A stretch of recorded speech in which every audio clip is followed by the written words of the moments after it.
Hola queridos amigos, bienvenidos a nuestra clase de español con Silvia. Soy Silvia. 안녕하세요, 실비아입니다. 실비아의 스페인어 멘토링에 오신 것을 환영합니다.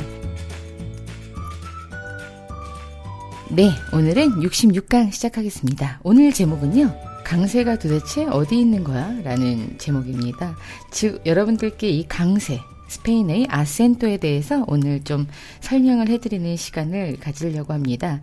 이 스페인어를 먼저 배우셨던 분들께서는 아마 예전에 처음 스페인어를 시작하셨을 당시에 아마 이 강세를 배우신 분들이 대부분이실 거예요. 그런데 아마 실비아랑 수업을 해보신 분들께서는 맨 처음에 강세를 다루지 않는다는 걸 알고 계실 겁니다.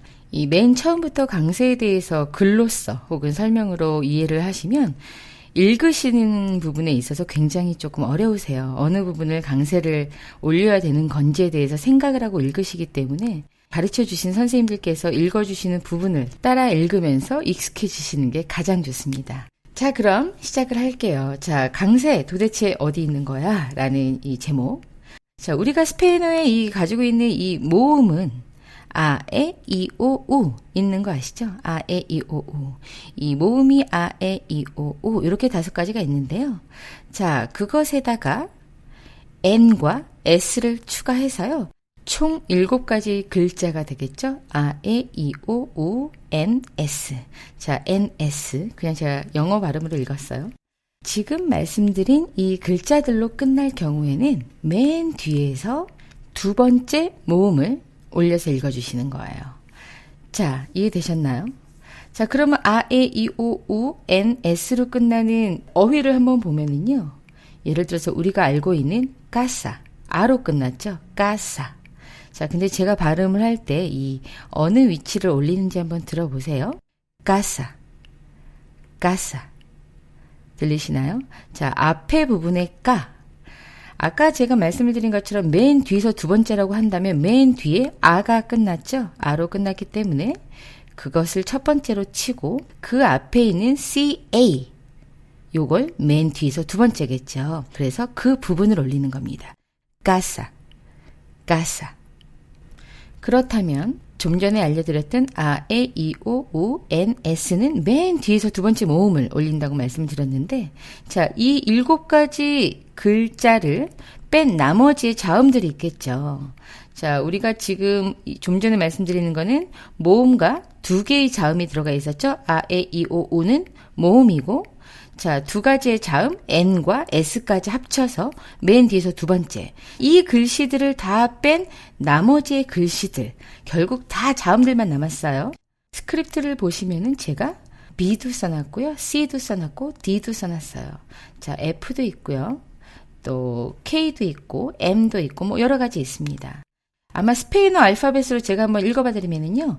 B, C, D, F, G, J, K, L, L, M, N, Ñ, P, Q, R, S, T, V, W, X, Y, Z. 제가 지금 읽어드린 이 알파벳은 다 외우시는 건 아닙니다. 그냥 아까 좀 전에서 아, 에, 이, 오, 우, n, s 요것만 빼고 나머지라고 생각하시면 될 것 같아요. 자, 이렇게 나머지로 끝나는 것들은요. 맨 뒤에서 첫 번째 모음을 강세를 주죠. 맨 뒤에서 첫 번째. 자, 스크립트를 보시면 제가 여러 가지 어휘들을 써놨어요. 우리가 배웠던 아블라르 동사 기억하시나요? 아블라르. 여러분들 한번 들어보세요. 제가 어느 위치를 올리는지요. 아블라르, 아블라르. 제가 지금 맨 뒤에서 첫 번째 모음을 올리고 있는 거 들리시나요? 아블라르, 아블라르. 그렇죠? 제가 지금 아블라르 이랬으면 맨 뒤에서 두 번째가 됐겠죠. 두 번째 모음이었는데 그게 아니라 제가 아블라르, 아블라르 이렇게 읽어드렸어요. 즉 R로 끝나기 때문에 영어로의 R로 끝났기 때문에 맨 뒤에 모음을 올려서 아블라르, 아블라르 이렇게 된다는 거죠. 자, 그 다음에는 또 제가 동사 원형을 써놨네요. aprender, aprender. 그쵸? 자, 제가 어디를 올리죠? aprender. 절대 aprender 이렇게 안 읽습니다. aprender, aprender. 자, 또 이것도 r로 끝났다는 거죠. 즉 동사들은 다 r, ir 이렇게 끝나죠. r로 끝나기 때문에 맨 뒤에서 첫 번째 모음을 올려주시는 거예요. 이해되시나요? 자, 그래서 aprender. 자, 그 다음에 또 cantar. 자, r로 또 끝났죠? cantar. 그래서 제가 동사 이 원형을 읽어드릴 때는요, 이렇게 읽어드려요. hablar, comer, vivir, cantar, bailar, tomar, estudiar. 이렇게 읽어드리는 거 여러분들 아마 익숙하실 거라고 생각을 합니다. 제가 이렇게 읽은 이유는 r로 끝났기 때문에 맨 뒤에서 첫 번째 모음이 올라간 이유 중에 하나이죠. 우리가 어휘들을 보면 이렇게 강세, 즉 아센토가 찍히는 어휘들이 있는가 하면 지금 읽어드렸던 hablar, casa, aprender 뭐 이런 부분은 어때요? 아센토를 찍지 않고 음률이 있죠. 음률이 있어서 어느 한 부분이 올라갑니다. 그걸 강세라고 하죠.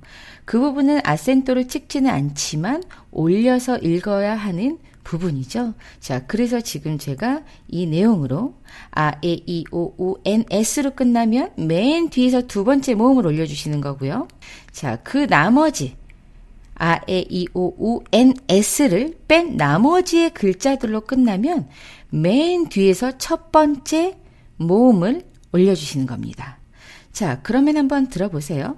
아, 에, 이, 오, 우, 엔, 에스로 끝나는 거는 맨 뒤에서 두 번째라고 했어요. 자, 스크립트에 써져 있는 casa, guitarra. 들리시죠? 자, 그리고 맨 뒤에 모음을 올려줄 때, 맨 뒤에서 첫 번째 모음을 올려주는 건 많은 자음들이라고 말씀을 드렸어요. 자, hablar, aprender, cantar. 자, 아까 casa, guitarra. 틀리죠? 자, 이렇게 해서 구분을 할 수 있습니다. 여러분들이 외우셔야 되는 거는요. 아, 에, 이, 오, 우, 엔, 에스는 무조건 맨 뒤에서 두 번째다. 자, 이렇게 끝났는데 강세가 다른 부분에 들어가야 될 경우에는 아센토를 찍는 거죠. 그것이 예외라는 겁니다. 스크립트 보시면 제가 또 써놨어요. 자, 하나씩 한번 볼게요. 연필이라는 명사죠. lápiz. 자, 이 라피스에는요, lápiz. 아센토가 찍힙니다. 원래는 지금 세타, 즉 Z로 끝나서 맨 뒤에서 첫 번째의 모음은 I겠죠. 그쵸? 자, 그래서 원래는 읽을 때 아센토를 찍지 않았더라면 lápiz 이렇게 되겠죠? 그런데 어때요? 아센토를 찍었어요. 이거는 예외적으로 아센토를 찍어서 뒤에서 두 번째로 올릴게요 라는 표현으로 lápiz 그리고 아에 아센토가 찍힌 거 보이시죠? lápiz. 자, 그 다음 어휘는요. 새라는 뜻이에요. 새, 날아다니는 새. 자, 이것은요. pájaro라고 써 있죠? 근데 제가 그대로 읽어보면 pájaro. 자, 원래는 오로 끝나서 pájaro라고 읽게 됐을 거예요. 아센토가 없었다면. 자, 근데 어때요? 오로 끝나서 원래는 맨 뒤에서 두 번째인데 강세가 어디 있네요. 맨 앞에 있는 아에 아센토를 찍으면서 그 부분을 예외적으로 꼭 올려줘야 된다고 또 부탁을 하는 거겠죠? 그래서 pájaro. 이 부분에 아센토가 없었더라면 그냥 pájaro. 그쵸? 근데 그게 아니라 pájaro. 예외인 것이 아센토가 찍히는 거 잊지 마세요. 자, 그 다음에 볼게요. 우리가 너무 잘 알고 계시는 어휘죠. 아빠 할 때 쓰는 빠빠. 자, 빠빠 아로 끝났어요. 그래서 원래는 빠빠 이렇게 읽게 되죠. 근데 그게 아니라 우리가 아빠를 칭할 때는 아빠라는 표현으로 빠빠. 그래서 예외적으로 이거는 맨 끝에 모음을 올려주세요 라는 표현으로 아센토를 찍을 거고요. 자, 엄마라는 표현에서는 어떻게 됐죠? 맘마. 이것도 아로 끝났기 때문에 원래 규칙상으로는 아로 끝나서 뒤에서 두 번째 아에 강세가 들어갔어야 되는데 그게 아니라 이것도 예외입니다 라고 해서 맘마 해서 맨 끝에 모음에 아에 아센토를 찍었습니다. 자, 그 다음 어휘는요. 숫자라는 뜻이죠. 숫자. 누메로. 누메로. 이것 또한 한번 보시면 오로 끝났죠. 오로 끝나서 맨 뒤에서 두 번째는 어떻게 돼요? 에가 되겠죠. 그래서 원래는 누메로겠죠. 누메로. 누메로. 이상하네요. 이렇게 읽으니까요. 누메로인데 예외입니다 라고 해서 이거는 맨 앞에 우에 아센토를 찍어서 이 부분을 올려주세요 라고 부탁을 하는 거죠. 자, 그래서 누메로. 누메로. 이해되시나요? 아센토가 찍히는 거는요, 여러분. 예외예요. 예외여서 어휘의 뜻을 구분하기 위해서 아센토를 찍는 이유도 있겠지만 다른 부분을 올려서 읽어주세요 라는 친절한 표기법이라고 생각을 하시면 될 것 같습니다. 자, 제가 여기다가 스크립트 밑에다가 에스타르 동사를 좀 써놨어요. 에스타르 동사를 한번 볼까요? 자, 에스타르 동사를 제가 한번 지금 읽어볼게요. 암기를 한번 해볼게요. 오랜만에 에스타르 동사. Estoy, estás, está, estamos, estáis, están. Estoy, estás, está, estamos, estáis, están. 자, 그럼 이제 설명을 드릴게요. 자, 제가 어느 부분을 올렸는지 여러분들 하나하나 들어보셨죠? 자, 첫 번째 1인칭 에스토이 보면은요, Y로 끝났어요. Y로 끝났으면 어때요? 맨 뒤에서 첫 번째 모음을 올려줘야 되면은 Y 앞에 있는 O를 올려주면 되겠죠? 그래서 제가 에스토이 이렇게 읽은 거예요. 자, 그 다음 2인칭 에스타스를 보시면은요, S로 끝났습니다. S로 끝났으면 어떻게 됐죠? 맨 처음에 설명해 드린 것처럼 맨 뒤에서 두 번째 모음을 올려줘야 된다고 한다면 S 앞에 있는 아가 아니라 원래는 맨 앞에 있는 A를 올려주셔야 되는 거겠죠. 자, 그래서 에스타스가 됐을 법한데 제가 어떻게 읽었어요? 에스타스, 에스타스. S로 끝났는데도 불구하고 맨 뒤에 모음을 올렸습니다. 즉 이런 부분에서 아센토가 찍히는 거예요. 자, 3인칭도 한번 볼게요. 에스타, 에스타. 아센토 느껴지시죠? 여기에서도 아로 끝났으니까 어때요? 맨 앞에 있는 모음, 그것이 뒤에서 두 번째의 모음이기 때문에 그걸 올려야 되는데 이것도 예외로 맨 뒤에 아를 올려주세요 라는 표현으로 아센토를 찍은 거예요. 자, 우리들 할 때 쓰는 거 볼까요? estamos. 자, S로 끝났으니까 어때요? 자, S 앞에 있는 O, 그것이 첫 번째니까 이거는 S로 끝났으니까 뒤에서 두 번째면은 T 다음에 오는 A를 올려야 되겠죠? 즉, estamos, estamos. 이건 제가 그대로 맞게 읽었죠.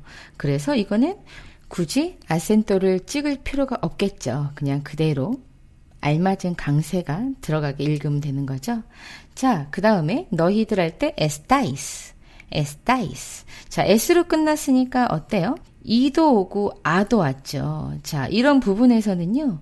제가 이 부분 아와 이가 합쳐졌을 때 이게 강모음, 양모음이라는 게 있는데요. 요거를 67강에서 설명을 해드릴 거예요. 여러분들이 보시기에 이거는 맞게 올라간 것 같은데 왜 강세를 찍었을까? 자, 이거는 67강을 좀 참고해 주셨으면 좋겠고요. 자, 그 밑에 에스탄을 보겠습니다. 자, 에스탄 N으로 끝났죠? 자, N으로 끝났으면 어때요? 똑같이 맨 뒤에서 두 번째입니다. 그렇기 때문에 앞에 있는 이를 올려야 되는데 어때요?